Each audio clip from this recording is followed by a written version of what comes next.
Hello and welcome. You found the Social Work Podcast. My name's Jonathan Singer, and I'll be your host as we explore all things social work. Hey there, podcast listeners. Jonathan here. Have you ever wondered why you and your siblings, despite growing up in the same family, turned out so differently? Or maybe you've wondered why certain patterns seem to repeat in your relationships, no matter how much you try to change them. Well, in today's episode of the Social Work Podcast, we're going to answer these and other questions by looking at psychodynamic theory, not as a therapy model, but as a way of understanding human development. And to help us with this is my colleague at Loyola University Chicago School of Social Work, Dr. Terry Northcut.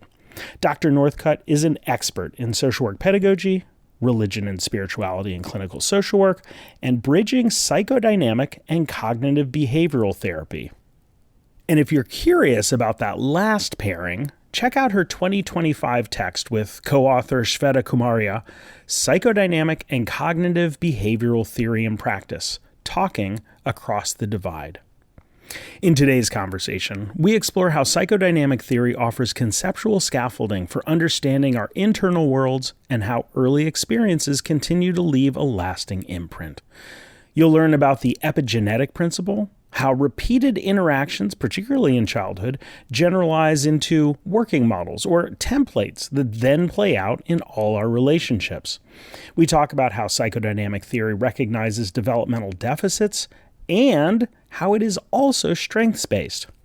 And along the way, Dr. Northcut acknowledges the role of attachment, which was the subject of my interview with Guy Diamond and Suzanne Levy on attachment-based family therapy. She also talks about trauma and the importance of neurobiology, which was the focus of episode 147 with Dr. Jim Marley. Now, Dr. Northcut uses a lot of psychodynamic terms like self-object, narcissistic injury, and average expectable environment. She defines them in the episode, but I've also created a glossary of key terms that you can find on the Social Work Podcast website. Also on the website is a transcript of today's interview and links to her books and articles. So if you're listening to this for a class and you want to read along while you're listening, or if you just want to read the transcript, go to the website. It's all there for you. And if you want to stay up with all the latest and greatest episodes of the Social Work Podcast, please subscribe. And without further ado, on to episode 148 of the Social Work Podcast, Psychodynamic Theory and Human Development, an interview with Dr. Terry Northcut. Terry, thanks so much for being here and talking with us about psychodynamic theory and human development. That's a real page turner. Happy to be here. I think most people think about psychodynamic in terms of therapy, right? How do you talk to people, or what sort of things do you look for? But it's also a developmental theory. So what makes psychodynamic a developmental theory? Or what is it about psychodynamic theory that informs our understanding of human development? I think, one of the misnomers about psychodynamic theory is that, that's Freud, that's not anything that relates to me in my world. But, and I think that was what interested me about Freud, was that it was something that I couldn't quite understand, but it was so much more complicated than the oral anal phallic blah, blah, blah. So the epigenetic principle, just the idea that what happens at one stage influences the next stage, and that it doesn't mean, like Freud was too deterministic, I think, but it doesn't mean that if you didn't get something at one stage, you're done, you can't grow from there. But it does mean that it has a lasting imprint. So when I think of it, it's like Bowlby's attachment theory is a psychodynamic theory, because these early relationships form templates that then we enact throughout life. It doesn't mean that we don't ever change them or modify them, but we really do kind of walk in the same shadow of our childhood. You can grow beyond that, but it isn't necessarily that it's never not relevant. So I think that's really interesting, that idea of epigenetic, right? Yeah. The idea that something happens and then other things sort of come from that. Right. Could you say a little bit more about that and how that Yes. relates to dynamic theory? Yes, I think what's so interesting is it's not like it's static. Like something happens and that means, you're doomed. It's like everybody, oh yeah, was I potty trained? And it's not about that so much. It's just about the development is so dynamic that this will turn the direction in a certain way, and then the person acts in a certain way in the environment, and then the environment responds, so it can change course. And then what's so interesting is how that individual then processes what has happened to them, and then interacts with the environment, eliciting different kinds of responses. So it's very much like Daniel Stern talked about, the repeated interactions that get generalized, over and over. I don't know what that is. What? Okay. Daniel Stern did the infant research that really kind of refuted a lot of Margaret Mahler's work. Not that the idea of separation individuation doesn't have validity, but he really challenged some of those, her early autistic and symbiotic phases by really, he had the technology and the advanced knowledge to know so much more is going on in infancy than what Mahler even dreamed of. But what's interesting is he talked about, it's not that a parent does like one time yells at their child and they're scarred for life. Thank goodness. Yes, I know, or we'd all be sunk. We wouldn't be sitting here today. But it's a matter of, generally what happens is parents relate to their children with a particular attachment style that they developed, in their childhood. And then the interactions are colored by this attachment style, so that it represents a pattern that the parent does over and over and over. So those repeated interactions between the parent and child get generalized to a particular working model or template, which then gets played out with peer relationships, love relationships, friendships. And so that's the neat thing. Then when you're looking at it in practice, you don't have to necessarily ask a client, so what was going on when you were 2, that traumatized you? But you want to just know about their relationships in the present, because that will have seeds of what was going on in their childhood. It doesn't necessarily mean it's verbatim or lockstep, but it gives you a window. If all the relationships that they have now are disappointing, chances are pretty high that a lot of the interactions in childhood didn't allow them to develop a sense of trust and competency in the world around them, and trust. I like how you made that connection between the sort of repeated patterns, yes, and being able to see the value of a developmental perspective in practice, because you can say, oh, what has happened over and over and over again in your life, yes, and then there's the assumption that this has some origins in childhood. Yes. And I think what's also fascinating to me in terms of then when that gets reenacted, and not every client that I see or have seen reenacts it with me, but there are those occasions where it is reenacted with me. And then it's fascinating to me to think about, well, I didn't think I was, acting in that way, but yet they're perceiving that. So what is happening in the dynamic between the two of us? That, of course, there perhaps is something that I'm doing, but also what is this reenacting for them, and what makes it so evocative for them? And you're alluding to transference and countertransference, yes, there. Yes, very much so, because there's also the bias about transference and countertransference, is if every interaction with clients is tinged with that. And I do think there is elements of that, because we have transference, with the barista or with the hairdresser or whatever. I love my barista. Yeah, and I love my hairdresser. I do think we expect certain kinds of interactions anticipate. And a lot of times when we tease those apart, it's like, what is that all about? And it's from something from childhood or just a pattern that gets established that I also then act in ways that reinforce that pattern. So the transference and countertransference, I think, also gives you a window, regardless of how you're working with clients, to know there's more here than meets the eye.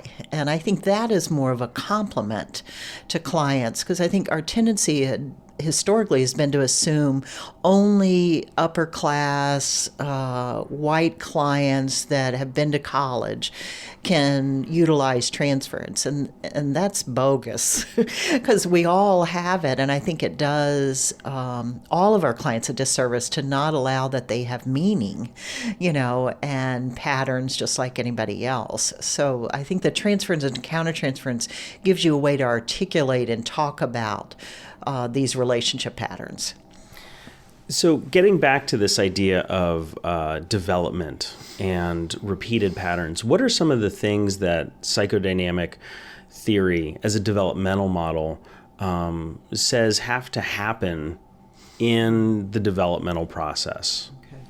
I think depending on which theorist you're talking about, right? Because there are a lot of them. Yeah. So do you want to pick one? Yes. and run with that, and then Sure. maybe we can talk about another. Yeah. I think probably it's so oral anal phallic has lost its utility. I think, although I have found certain clients who've been pervasively traumatized from early childhood, that there are times with the oral incorporative and some of the old literature that talked about oral aggression and those kinds of things.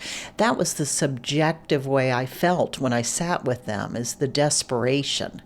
And so oral kind of captured it for me. But I think it's much more useful to either think about Erikson, even with all of his limitations of a theory, the idea of if children don't have basic trust that their needs will be met, then how are they going to take initiative, or how are they going to demonstrate any sense of autonomy or independence?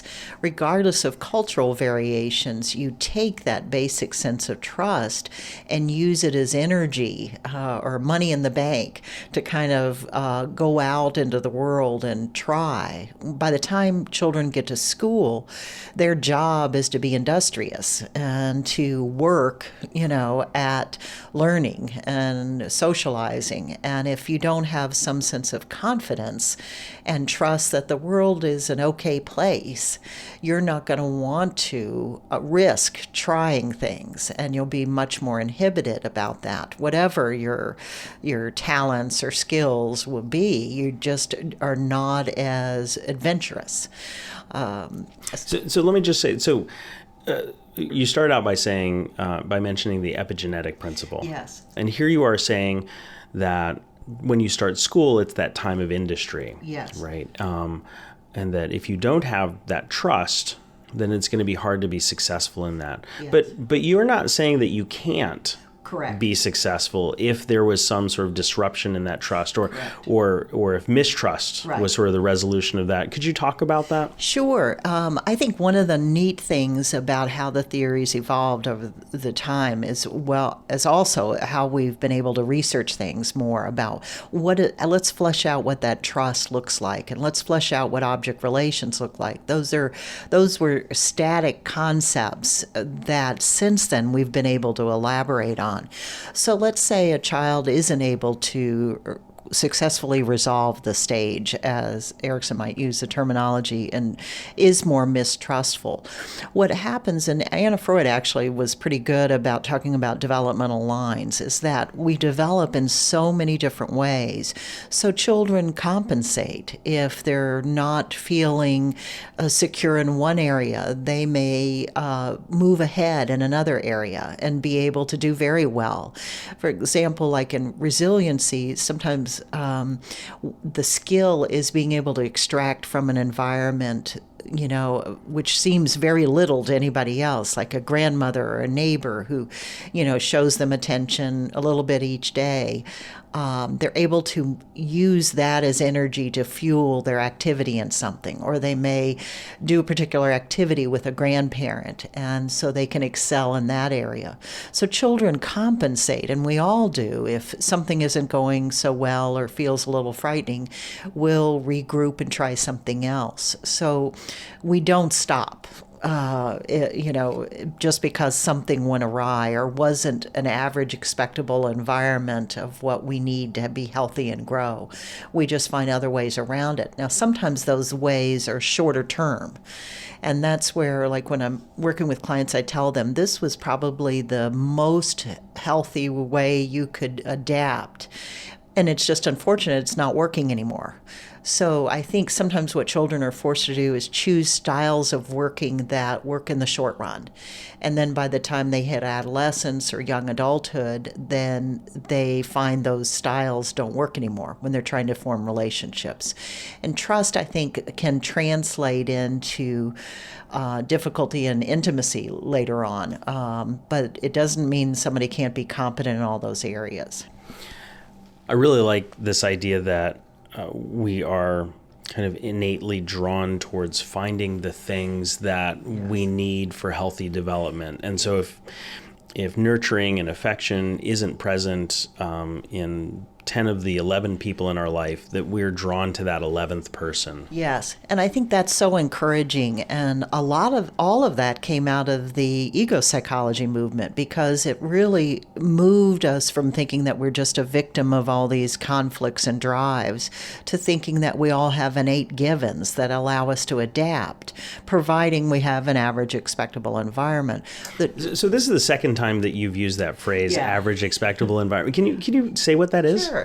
Heinz Hartman talked about that instead of thinking that we're only born with drives, that we all are born with what he called an undifferentiated matrix, which is not easy language, but that sounds very confusing. And the drives that you're referring to, or that Heinz Hartman was referring to, are the drives of aggression and pleasure? Yes. And now we think about it, or at least I think about it. There's so many people that this is their life's work, but I tend to think of it as pleasure and assertiveness. I kind of like Nancy Chodorow's approach to it, more of object seeking and autonomy or assertion, I think is better. But Hartman was loyal to Freud, but he was really talking about, I think we have a pool of resources that we're born with, out of which these other areas develop. And so that means we can develop in ways and capitalize on our talents and strengths and gifts as long as there is what he called an average expectable environment. Now, the trouble with his use of that term, the good news, the bad news, the good news was it broadened the idea of development to being influenced by the environment, more so than Freud allowed. The bad news is he doesn't really say what it is. So it was kind of like, this is a great idea, Heinz, but it doesn't, we don't get a lot of mileage out of it. So it's the subsequent theorists then who elaborated, like, now we know so much about the environment that we're kind of like, this seems mundane to talk about. But at that time, he really advanced the theory to consider the environment. And we really need all the social workers since then to really talk about what that environment looks like. And so the average expectable environment is what we in social work just think about, sort of the sociocultural context, the things that are sort of like water in a fish tank. Yes. Right? Yes. The quote normal things that any child needs to develop in terms of nurturing, the physical conditions as well as the social and psychological and spiritual, I guess. Mm-hmm. So the average expectable environment, I think, is a helpful concept, but we've heard, like Winnicott talks about the facilitating environment. Everybody has a little different language and spin on it, and perhaps popular book sales, from that. But so now we take it for granted what's required, but all of that, we really shouldn't historically take it for granted. you were talking about the ego psychologist sort of taking a different tack than just those basic drives of assertion and pleasure. And what did they do? Well, one of the interesting things is Freud's theory was very much a conflict theory, and ego psychologists shifted it to really think about innate strengths and givens that people, this drive for mastery you were talking about, in terms of that we all have this competency or the drive for competency. And that was considered an ego function, that we want to master what's around us.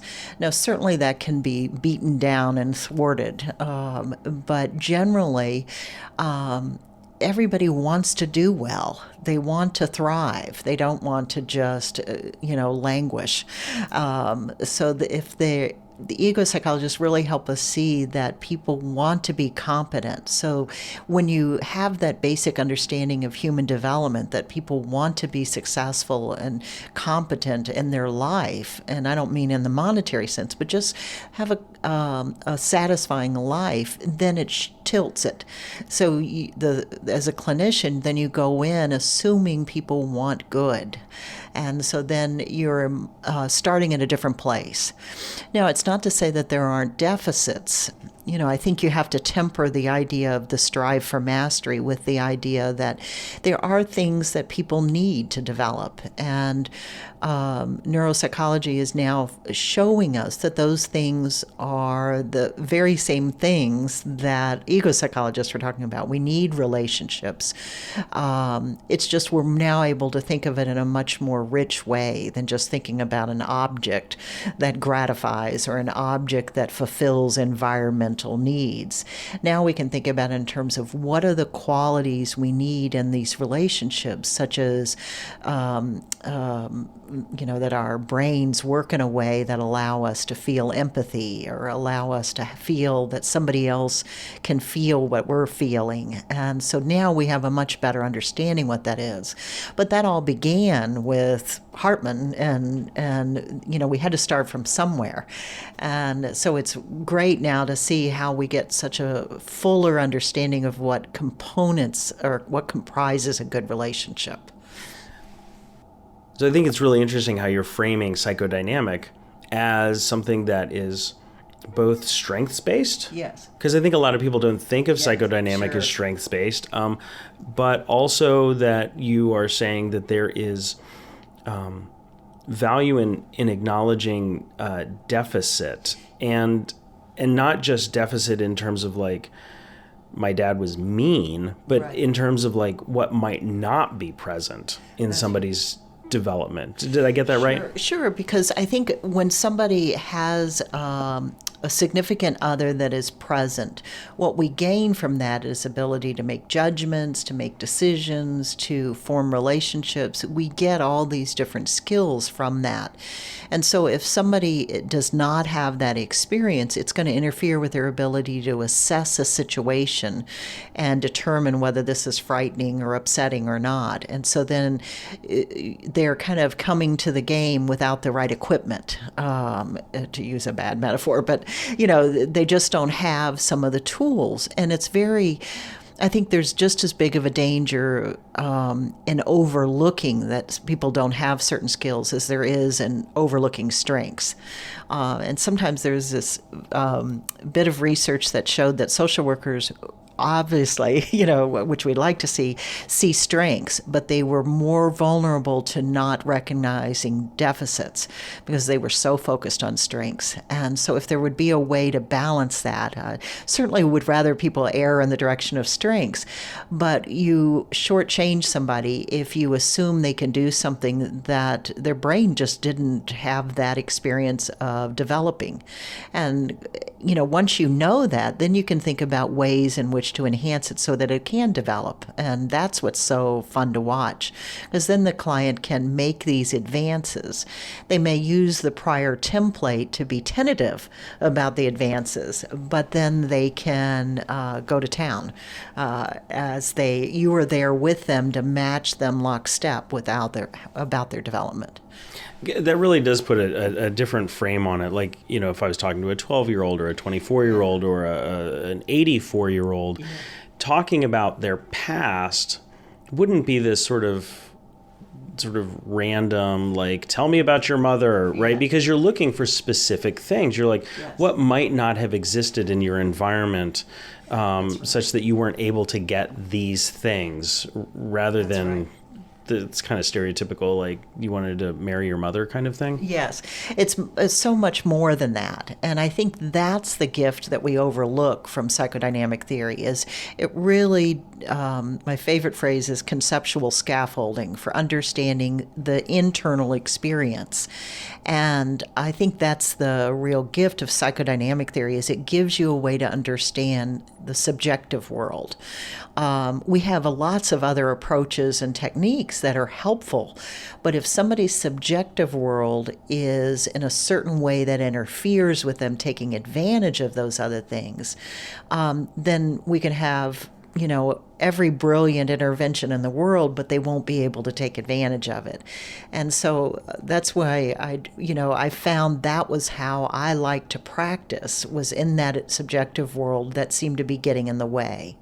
For example, Mahler's separation individuation is very limited to the Western culture.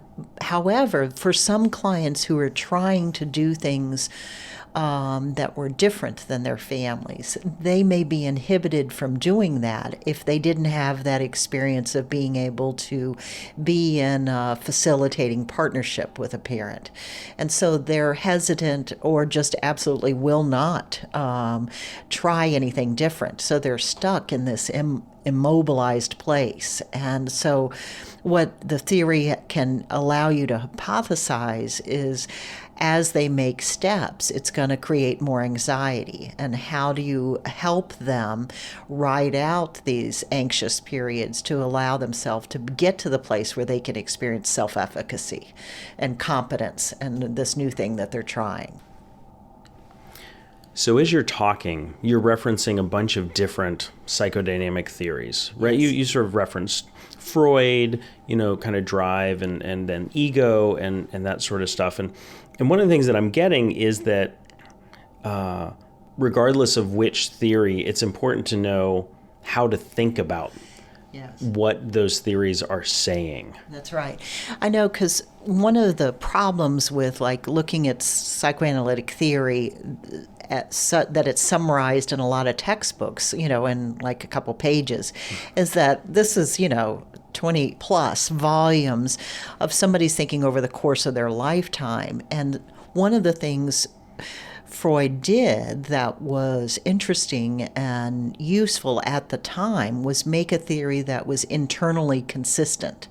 So if somebody had a deficit in one area, there was a way to explain how that happened and what would it take then for that to get unstuck or be completed and move forward. A lot of theories are not able to be that elegant because we're taking into so much more information these days than what Freud had at his disposal. But it is interesting or helpful to remember what the British school or Winnicott and Bowlby offered, because each person or each school allowed us to further develop our thinking of what development needed in order to proceed, as enjoyable or as minimizing problems as possible. And so do you have an example of something that Freud would have said, or maybe Bowlby or Winnicott or any of these other folks would have said that was, well, if there's a problem in this one area, then this would be what you would do in this other area to address it, right? An example of that internal consistency. Sure. I think of it in terms of ego psychology. Gertrude and Reuben Blank wrote these series of books. I called them the Star Wars trilogy because it's Ego Psychology 1, 2, and 3, and beyond ego psychology. But it does talk about you want to support a client's highest level of development. So if you undershoot somebody, it can have the impact of not capitalizing on their strengths. And I can remember a client I saw where I assumed he wasn't able to function, not thinking he was telling me that he was very depressed. And so I was trying to respond in a way that over-functioned. I was trying to assume those ego functions for him that I thought he couldn't do. What I wasn't looking at was in his behavior. He was managing to come to the center, come for appointments. He was interacting and doing these other things, but I was only listening to the content of what he was saying, and I wasn't looking beyond that. So my therapeutic mistake, big time, was to assume that he couldn't function. So I set up the process where I checked in with him each day, assuming he couldn't negotiate the day. He got worse, imagine that, because I couldn't match what he could do. Once I pulled back and allow for what he could do, and then made sure to balance that with hearing how hopeless he felt, then he was able to re-regulate himself and function at a level that he could, and then he could also experience me as being supportive. So it wasn't like an empathic failure. Okay, so you had this guy that was doing these things, and you saw it as kind of an under-functioning thing, and so you were over-functioning, yes. And so it was this dynamic, and he was getting worse. Yes. So that's a really interesting clinical situation, but how does that play out in terms of your thinking of development?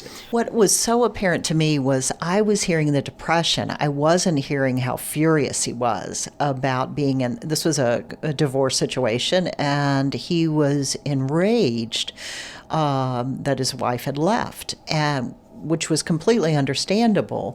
However, in terms of my transference and countertransference, I stayed away from anger too, in some extent.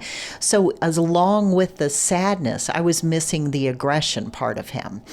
And as long as I didn't hear that, he was continuing to act out in a way to hide the aggression.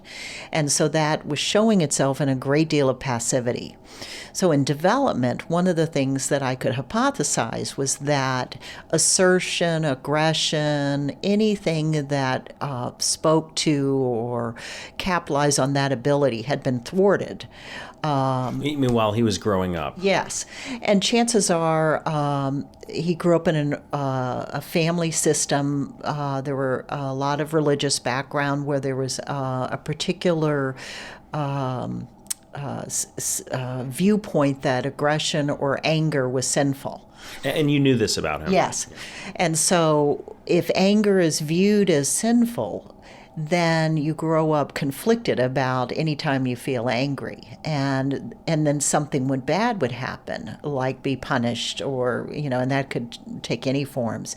And chances are, talking with him in the present about the difficulty in expressing his anger to his ex-wife would allow for him to remember then, not that it was a static memory, but remember, no, I've never been good with anger. And it wouldn't be that I'd go in for the kill to kind of like that his mother screwed up, but it's more just, what are your experiences in relationships with being angry? What usually happens?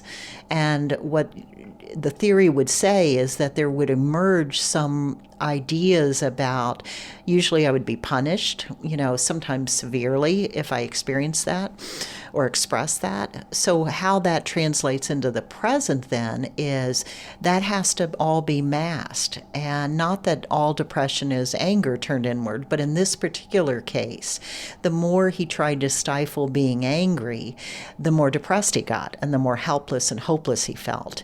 And so when I treated him as if he were helpless, that just reinforced a bad cycle for him. And it wasn't until I could make it okay and to do that, I would normalize, most people would really be angry, she took everything you had, or whatever the situation was. That allowed him to begin to feel that it was acceptable to be angry, that didn't mean he had to behave in a way, but he could feel those feelings and be okay. So this client that you're talking about, who was angry and, maybe didn't have his anger validated when he was a kid or was taught that it was bad. I know that one of the critiques of psychodynamic theory, or at least Freudian theory, is that sort of development ends at like age 10. Like once you're 10, you're done. And so if your anger wasn't validated before the age of 10, then you're just kind of playing catch up the rest of your life. Yes. Is that actually like, is that true? Like, is that an accurate reflection of dynamic theory and development?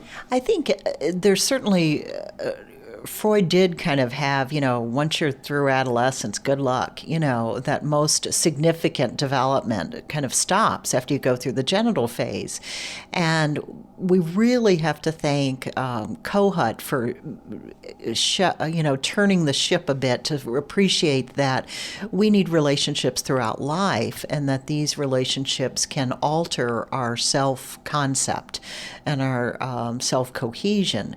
So he used the concept of self-objects as one word. Early on, he used a little hyphen in there, but now it's used as one word, which the computer always rejects on spell check. But it's, a self-object was something other than yourself or something that could perform necessary psychological functions for you. And he had ideas about what those functions were. He thought there was a tripartite self that needed mirroring, that had an idealized parental imago or something to look up to, and also twinship, so that you needed these three experiences to have a cohesive sense of self. And what do you mean by twinship? Twinship, where you can experience other people like yourself. Okay. For example, when students are having a hard time finishing a paper, you really don't want to talk to somebody who's already done and finished it 2 weeks early. Right. You want to talk to somebody who can say, yes, I'm in the same boat as you are. Or if you're struggling, all of us at certain periods of time need somebody that can be more knowledgeable, or somebody that can say we're wonderful, or we need somebody that can be like ourselves. And we just vary on what we need at different times. And that's where the skill of a clinician is understanding what role the client is needing in this moment. And then the more challenging clients, sometimes that shifts within your interaction with them in one day.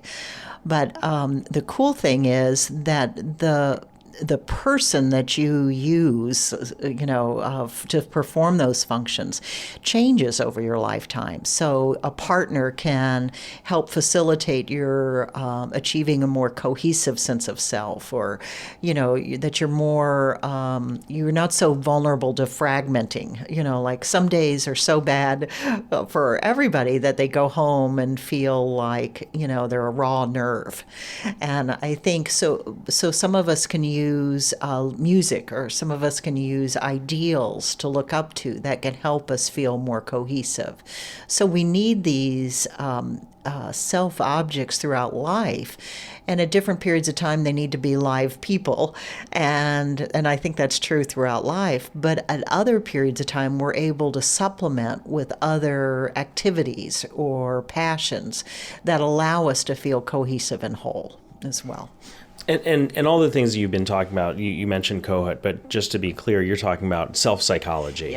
Yes, self-psychology, which, in the beginning, Kohut was very loyal to Freud, or at least in the very beginning, and then gradually he found that he just didn't get therapeutic mileage out of using or making interpretations around the Oedipal conflict. And he found that it was more normal for people to have narcissistic issues, and that the aggression only occurred as a result of a narcissistic injury, that we weren't all rageful human beings, but when somebody missed empathizing with us, that would be when we would get angry. And it was I found that clinically very useful, particularly in sessions where all of a sudden a client then is angry or upset, or something is off center. Then I can think back, okay, was there something that I just said or I missed saying that could have set them off, or set them on edge? And so it's very helpful as a process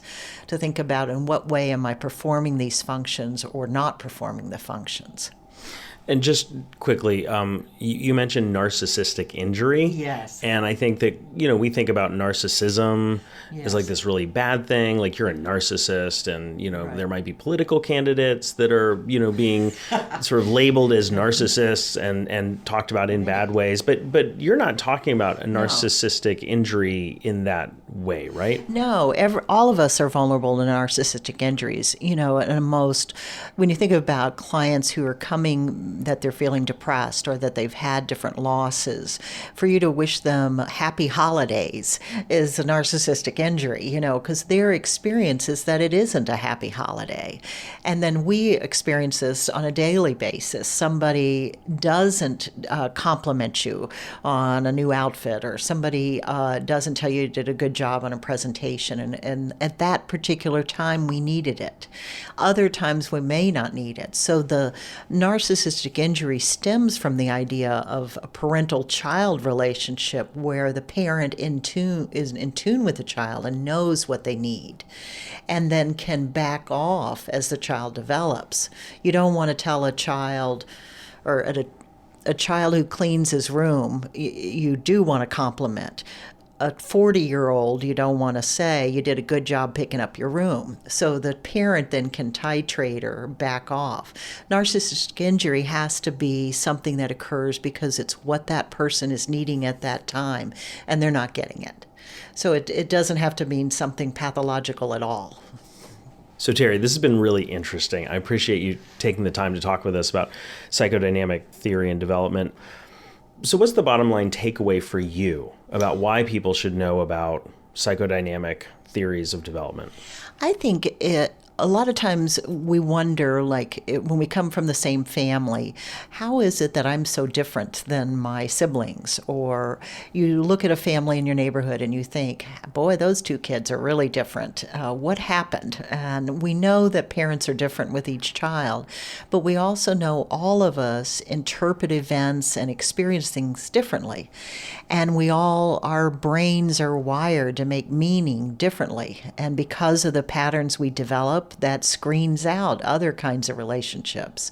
So I think psychodynamic theory gives you that term I used earlier, the conceptual scaffolding, to think about what is this person's experience and how is that perhaps getting in their way of what they want to do. And it doesn't negate that there may be a social environment that is oppressing or impinging on the individual, but that individual still makes meaning of that experience. And as a clinician, it helps me understand or explore for where are there things in their internal world that may get in their way.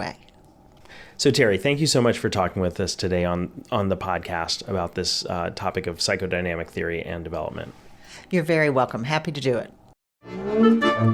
I'm Jonathan Singer, and thanks for being with me today for another episode of the Social Work Podcast. If you missed an episode or have suggestions for future episodes, please visit socialworkpodcast.com. If you'd like to support the podcast, please visit our online store at cafepress.com/swpodcast. To all the social workers out there, keep up the good work.